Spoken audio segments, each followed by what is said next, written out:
নমস্কার, আমি অনির্বাণ চৌধুরী। শুরু করছি স্ট্রেট কাট। শুক্রবার রাজস্থানের দ্বিতীয় তথা শেষ দফার ভোট।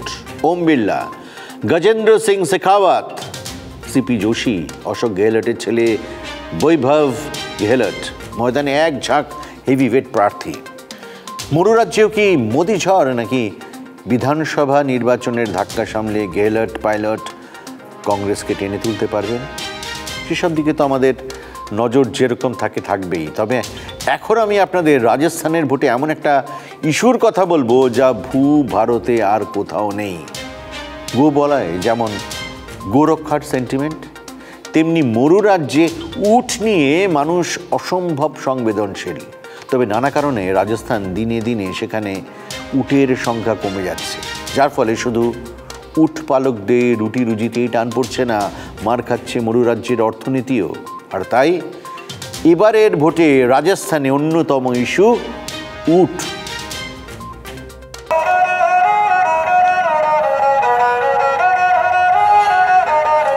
মরু রাজ্যের মোট ভোটারের পরিসংখ্যানের নিরিখে উটপালকদের সংখ্যা মাত্র 1 বা 2%। স্বাভাবিকভাবেই তাদের দাবি দাওয়াকে ধর্তব্যের মধ্যেই আনে না রাজনীতির কোনো শিবিরই। কিন্তু রাজস্থানে উটের সংখ্যা যেভাবে কমছে তাতে শুধু উটপালকদের ব্যক্তিগত জীবন জীবিকা নয়, রাজ্যের সামগ্রিক গ্রামীণ ও পর্যটন অর্থনীতির ওপর প্রভাব পড়তে চলেছে। 1980 সালে দেশে উটের সংখ্যা ছিল 10 লক্ষেরও বেশি। 2019-এর পরিসংখ্যান অনুযায়ী সেই সংখ্যাটা কমে দাঁড়ায় 2.5 লক্ষে। সূত্রের খবর, গত 5 বছরে এই সংখ্যা আরও প্রায় 1 লক্ষ কমেছে। এই পরিস্থিতির জন্য বিজেপি, কংগ্রেস দুই শিবিরের দিকেই আঙুল তুলছেন রাজস্থানের উটপালকরা। তথ্য পরিসংখ্যান বলছে, মাংসের চাহিদা মেটাতে একসময় পালে পালে উট রপ্তানি হতো মধ্যপ্রাচ্যে। উটের বয়স বাড়ার সঙ্গে সঙ্গে কর্মক্ষমতা কমতেই উট বিক্রি করে দিতেন গরিব উটপালকরা। শুধু তাই নয়, বলদের মতোই শস্য বোঝাই গাড়ি টানার জন্য পাঞ্জাব, হরিয়ানা, উত্তরপ্রদেশ, গুজরাতে চড়া দামে বিকত পুরুষ উট। উত্তর পূর্ব ভারতের বিস্তীর্ণ এলাকা থেকে ক্রেতারা আসতেন আজমেরের পুষ্করে আন্তর্জাতিক পশু মেলায়। রাজস্থানের উটের কদর ছিল আরবেও। 2013 সালে রাজস্থানে ক্ষমতায় আসার পর উটকে রাজ্য পশু হিসেবে ঘোষণা করার পাশাপাশি ভিন রাজ্যে উট বিক্রি বন্ধ করে দেয় বসুন্ধরা রাজের সরকার। এতে জৌলুস হারায় পুষ্করের পশু মেলা। চাহিদা কমার সঙ্গে সঙ্গে এক ধাক্কায় পড়তে থাকে উটের দাম। 2015-র পর থেকে অপ্রত্যাশিতভাবে কমে যায় উট বিক্রি। इससे पहले ऊँट का बाहर भी आना जाना होता था, तो पुष्कर मेले में लगभग 50,000 60,000 तक की तादाद में ऊँट आ जाते थे। ये जो रिसेंटली जो पुष्कर मेला हुआ था उसमें मैक्सिमम 1900 ऊँट आए थे। तो ऊँटों की संख्या बहुत कम हो चुकी है अगर पुराने टाइम के कंपैरिजन में देखा जाए तो।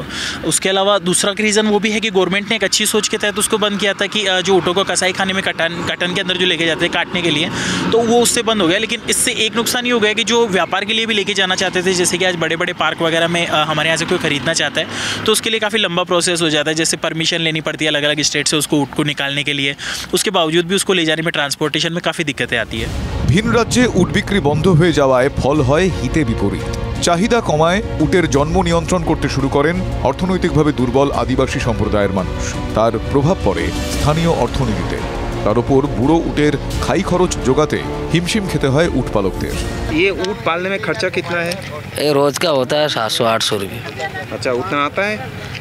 आता है, कभी आता है कभी नहीं आता है, कभी जेब से खिलाना पड़ता है। आज सुबह से एक राउंड बोर्ड ही नहीं किया। अच्छा, हाँ, तो गवर्नमेंट का पैसा मिलता है? गवर्नमेंट का पैसा नहीं मिलता। पहले तो काकड़ में चढ़ते थे, कोई खर्चा था ही नहीं। हमारे बुजुर्ग लोग फेरते थे, रवा चराते थे और मेले वगैरह बिक जाते। अब महंगाई हो रही है, ज़मीन महंगी हो गई, कहाँ जगह तो है नहीं, इसको कहाँ चरावे। अब मोल लेके चारा चराते हैं तो महंगा पड़ता है। एक इकोनॉमी रेज होती है कैमल से, वो बिल्कुल बंटाधार हो चुकी है। उसकी वजह से गांव के लोग, ग्रामीण लोग बहुत परेशान हैं, क्योंकि उसमें पूरे राजस्थान के जैसलमेर तक से वहाँ से कैटल जो वेंडर्स हैं वो लोग आते रहे हैं, तो वो बहुत परेशान थे। 2020 সালে তৎকালীন মুখ্যমন্ত্রী অশোক গেহলতকে চিঠি লিখে উটের মূল্য এবং সংখ্যা বৃদ্ধির জন্য সরকারকে দায়িত্ব নেওয়ার আবেদন জানান উটপালকরা। সরকার ব্যবস্থা না নিলে উট নিয়ে বিধানসভা অবরুদ্ধ করার হুমকি দেন তারা। সে সময় আশ্বাস দিলেও সমস্যার সমাধান করেননি গেহলট। এখন শিয়রে ভোট। এবার কংগ্রেসের প্রার্থী হয়েছেন এলাকার দুগ্ধ আন্দোলনের সঙ্গে যুক্ত বর্ষিয়ান নেতা রামচন্দ্র চৌধুরী। টিভি9 বাংলার মুখোমুখি হয়ে সমস্যার কথা তিনি স্বীকার করলেন। ये मुद्दा मैं उठाऊंगा, एमपी बनूंगा, पार्लियामेंट में इशू को खड़ा करूंगा कि ऊँटों वालों का भी संरक्षण होना चाहिए। ऊँट व्यवसाय धीरे धीरे कम हो रहा है। সমস্যার কথা মানছেন পুষ্কর তথা আজমেরের স্থানীয় বিজেপি নেতারাও। কিন্তু মোদী মন্ত্রে মাতোয়ারা রাজ্য নেতাদের উত্তর, প্রধানমন্ত্রীর ইমেজের সামনে সব ইস্যুই চাপা পড়ে যাবে। और पुष्कर में ऊँटों के लिए जैसे कि टूरिस्ट जो आ रहा है अभी, वो फॉरेनर हो चाहे वो हिंदुस्तान के कोई भी कोने से आ रहा है, वो सभी तीर्थ पुष्कर सरोवर की पूजा अर्चना ब्रह्मा जी का दर्शन करने के बाद में कैमल सफारी का लुत्फ उठाते हैं। उससे हजारों रुपए की, लाखों रुपए की आय प्रतिदिन कैमल सफारी वाले जो यहाँ पे जो कर रहे हैं वो कमाई खाते हैं। आसपास के गाँवों से ऊँट वाले यहाँ आके अपने कैमल जो है दुकानें लगा के बैठे हैं उनके पास लगा देते हैं और वो अपना रोजी रोजगार, अपना परिवार इससे पालन पोषण कर रहे हैं। वो लाखों रुपए का बिजनेस है पर डे।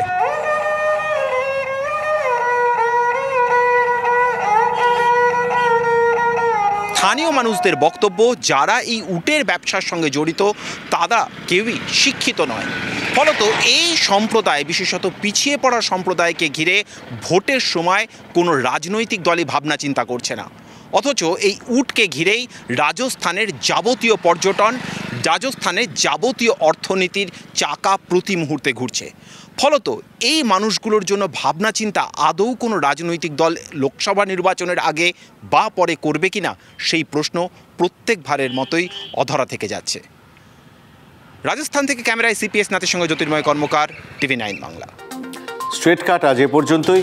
আবার দেখা হবে সোম থেকে শনি প্রতিদিন রাত 10টায়। দেখতে থাকুন TV9 বাংলা, প্রথম থেকেই প্রথমে। Good bye.